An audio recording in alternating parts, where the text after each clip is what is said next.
Welcome to Nethra சமையல். நேத்ரா சமையலுக்கு இப்போ தான் ஃபஸ்ட் டைம் வரீங்கன்னா கீழே இருக்கிற சப்ஸ்கிரைப் பட்டன் ப்ரெஸ் பண்ணி சப்ஸ்கிரைப் பண்ணிக்கோங்க. நியூ ரெசிபிஸ் எல்லாம் உங்களுக்கு நோட்டிஃபை ஆகிடும்.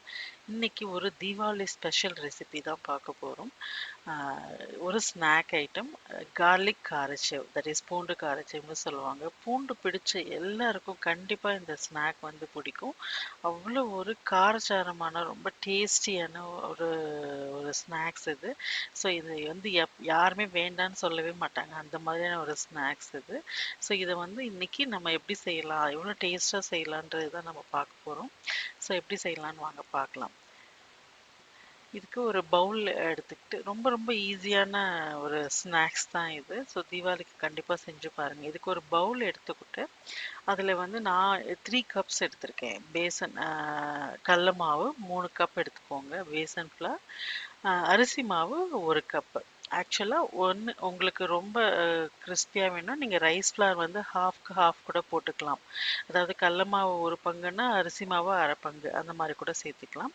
ஸோ 3 கப்ஸ் நான் கடல மாவு எடுத்திருக்கேன். 1 கப் அரிசி மாவு, 1 டீஸ்பூன் ரெட் சில்லி பவுடர், அதுக்கப்புறம் க்ரஷ்டு பெப்பர். நான் வந்து இதை கொஞ்சம் முழுசாக இருந்ததுன்னா நம்ம பிழியும் போது அது மாட்டிக்கும் அந்த ஹோலில். அதனால் நான் வந்து மிக்சியில் ஒரு பல்ஸ் விட்டுருக்கேன். So crushed pepper 1 table spoon, அல்லது உங்கள் காரத்துக்கு ஏற்ற மாதிரி சேர்த்துக்கோங்க. ஹிங், பெருங்காயம் 1 டீஸ்பூனு, மஞ்சத்தூள் ஒரு டீஸ்பூன். நான் கலருக்காக தான் சேர்த்துருக்கேன். ஆக்சுவலாக கடல மாவே உங்களுக்கு வந்து ஒரு நல்ல கலர் கொடுக்கும். ஸோ உங்களுக்கு வேணும்னா நீங்கள் சேர்த்துக்கலாம்.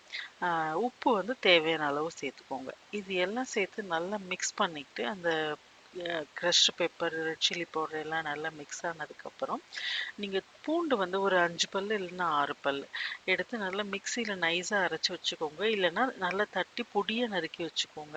அப்படி இல்லைன்னா நைஸாக அரைப்படலைன்னா அதை கொஞ்சம் தண்ணி ஊற்றி கலக்கி வடிகட்டி எடுத்துக்கோங்க.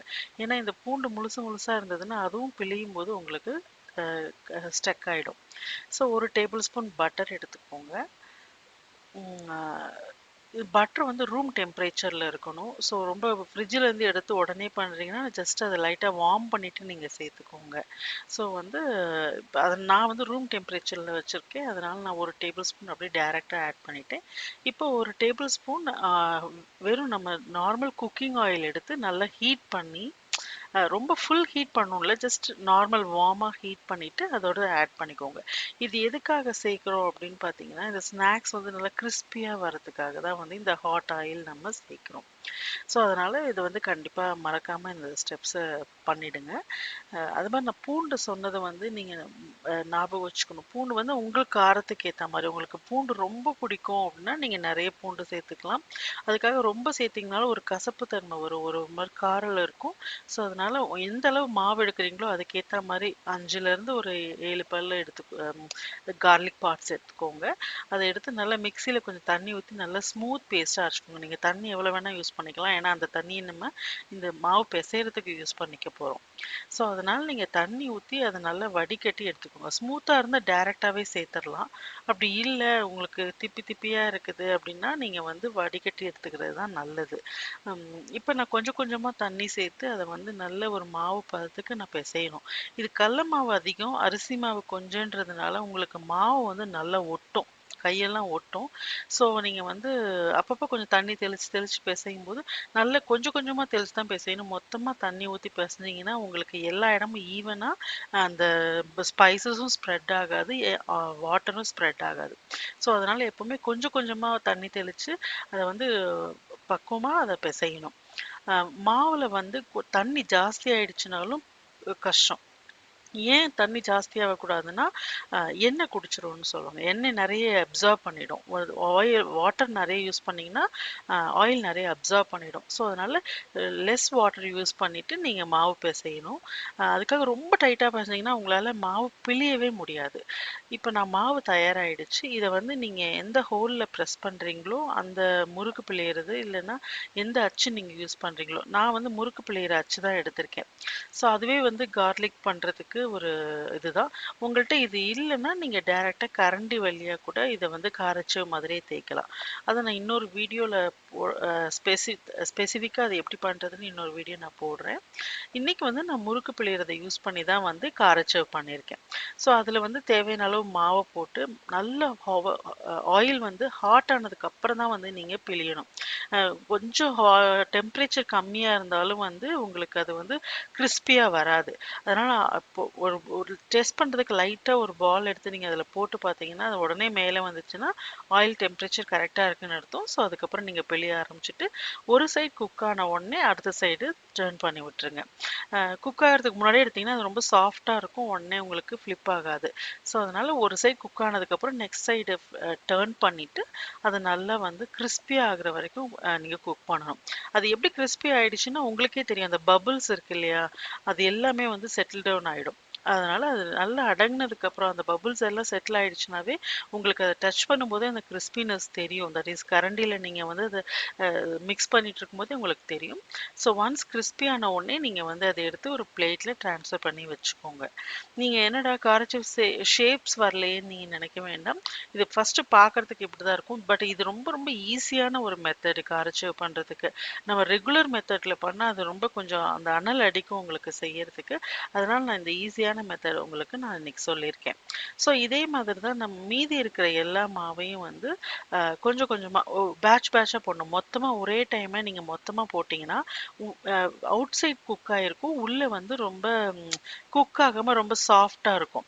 ஸோ உங்களுக்கு உடனே தெரியாது. அதனால கொஞ்சம் கொஞ்சமா பேட்ச்சா தான் நீங்க போடணும். அதே மாதிரி ஒரு அகலமான அ பேன்ல பாட்ல தான் வந்து நீங்க இத ஃப்ரை பண்ணணும். அப்பதான் வந்து உங்களுக்கு அது ஈவனா குக் ஆகுறதும் வசதியா இருக்கும். டைமும் ரொம்ப சீக்கிரமா குக் ஆயிடும். இப்ப நீங்க சின்ன பாத்திரத்த எடுத்து குக் பண்ணீங்கன்னா, ரொம்ப நேரம் குக் பண்ணணும். நீங்க ஆயில் கம்மியா யூஸ் பண்ணீங்கனாலும், அத வந்து அப்சர்வ் பண்ண நீங்க திருப்பி ஆயில் ஊத்திட்டே இருக்கணும். ஸோ அதனால ஒன் டைம் எடுக்கும்போதே நல்ல அகலமான வாணலி எடுத்துட்டு, அதுல தேவையான அளவு எண்ணெய் ஊத்தி, நல்லா சூடானதுக்கு அப்புறம் நீங்க வந்து இந்த காரச்சேவ் பொரிச்சு எடுத்தீங்கன்னா, செம்மையான காரசாரமான ஃப்ளேவர்ஃபுல் கார்லிக் காரச்சேவ் வந்து ரெடி ஆயிடும். இப்ப நான் செகண்ட் பேட்சும் போட்டு எடுத்துட்டேன். இத ஒரு பிளேட்ல வச்சுட்டேன். இத வச்சுட்டு உடனே வந்து நம்ம அத ஸ்மாஷ் பண்ணக்கூடாது. அது வந்து கொஞ்சம் கூல் டவுன் ஆகணும். உடனே ஹாட்டா இருக்கும்போதே உடைச்சீங்கன்னா, அது சாஃப்ட்டா இருக்கிற மாரி தான் இருக்கும். பட் கொஞ்சம் ஒரு 2, 3 மினிட்ஸ் கழிச்சு நீங்க வந்து அத நல்லா குட்டி குட்டி பீஸஸா அதாவது ஜஸ்ட் அப்படியே நம்ம கையில இப்படி நொறுக்குற மாரி நொறுக்குனீங்கனாவே பீஸா ஆயிடும். ஸோ ரொம்ப ரொம்ப டேஸ்டியான, ரொம்ப காரமான, ரொம்ப ஹெல்தியான காரச்சேவ் வந்து ரெடி ஆயிடுச்சு.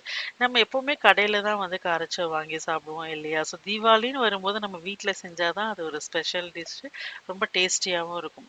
ஸோ அதனால கண்டிப்பா இந்த கார்லிக் காரச்சேவ், பூண்டு காரச்சேவ உங்க வீட்ல நீங்களும் செஞ்சு இந்த தீபாவளிக்கு சந்தோஷமா செலிப்ரேட் பண்ணுங்க. உங்க ஃப்ரெண்ட்ஸ் எல்லாருக்கும் ஷேர் பண்ணிக்கோங்க. இந்த வீடியோ பிடிச்சிருந்ததுன்னா உங்க ஃப்ரெண்ட்ஸ் எல்லாருக்கும் ஷேர் பண்ணி அவங்களையும் பார்க்க சொல்லி செஞ்சு பார்க்க சொல்லுங்க. அப்படியே அவங்களையும் சப்ஸ்கிரைப் பண்ண சொல்லுங்க. அ ரொம்ப ரொம்ப டேஸ்ட்டா இருக்கும். அவ்ளோ ஒரு பூண்டு பிடிச்ச யாருமே வந்து இந்த ஸ்நாக்ஸ் வேணான்னு சொல்லவே மாட்டாங்க.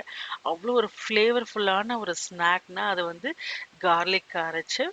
ஸோ இது வந்து மிளகு தான் காரத்துக்கு சேர்க்கிறோம். அதனால ரொம்ப ரொம்ப நல்லாருக்கும். பூண்டு, மிளகு அந்த டெக்ஸ்சர் பார்த்தீங்கன்னாவே தெரியும் உங்களுக்கு. அவ்ளோ அழகான எக்ஸாக்ட்டா காரச்சேவ் என்ன டெக்ஸ்சர் இருக்குமோ அதே மாதிரி தான் இருக்கு. ஸோ ட்ரெடிஷ்னலா பண்றது வந்து வேற மெத்தட். அது காரச்சேவ் இப்ப கையில சீவுவாங்க. ஸோ அதனால உங்களுக்கு அது ஸ்ட்ரக்சர் வேற மாரி இருக்கும். நம்ம முறுக்கு புளியோதரை பண்ணியிருக்கிறதுனால இது பார்க்கறதுக்கு இப்படி இருக்கு. பட் டேஸ்ட் வந்து அமேசிங்கா இருக்கும். அதனால கண்டிப்பா இந்த தீபாவளிக்கு வந்து நீங்க இந்த கார்லிக் காரச்சேவ் வந்து ட்ரை பண்ணி பார்த்துட்டு எப்படி இருக்குன்னு கீழ இருக்க கமெண்ட் செக்ஷன்ல கண்டிப்பா ஷேர் பண்ணுங்க. உங்களுக்கு பிடிச்சிருந்ததுன்னா லைக் பட்டன் அனுப்புங்க. இன்னும் நிறைய ரெசிபீஸ் டெய்லி வரப்போகுது தீபாவளிக்கு ஸ்வீட்ஸ் அண்ட் ஸ்நாக்ஸு. ஸோ மறக்காமல் டெய்லி சேனல் செக் பண்ணி பாருங்கள். தேங்க்ஸ் ஃபார் வாட்சிங். பை. ஹாப்பி தீபாவளி.